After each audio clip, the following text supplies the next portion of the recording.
আমাদের দেশে ব্যবসার ক্ষেত্রে টাকা দিয়ে যে শেয়ার হয়, যেমন এক দোকানদারকে আমি 1 লক্ষ টাকা দিলাম, সে আমাকে কোন হারে দিবে, হালাল পন্থা কি? ভাইরা আমার, আপনি কোন দোকানদারকে 1 লাখ টাকা দিলেন ফর এক্সাম্পল, আপনি তাকে বলবেন ভাই এই টাকা দিয়ে ব্যবসা করার পর যদি আল্লাহ না করুক লস হয়, তো যা লস হবে আমি লস নেব।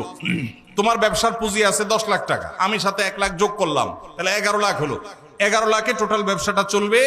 ব্যবসাটা করার পর একটা পর্যায়ে দেখা গেল লস হয়ে গেছে, তো তোমার কি চলে গেছে?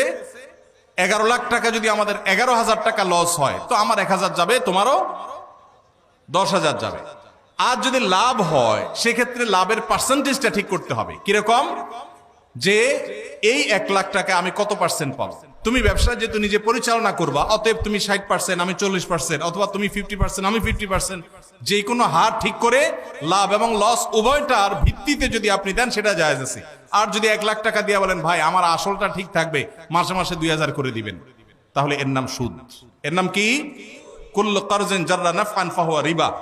যদি আপনি এটা লোন হিসাবে দেন আর বিনিময় নেন, সেটা কি হবে? সুদ হবে। আল্লাহ আমাদেরকে বুঝার তৌফিক দান করুন।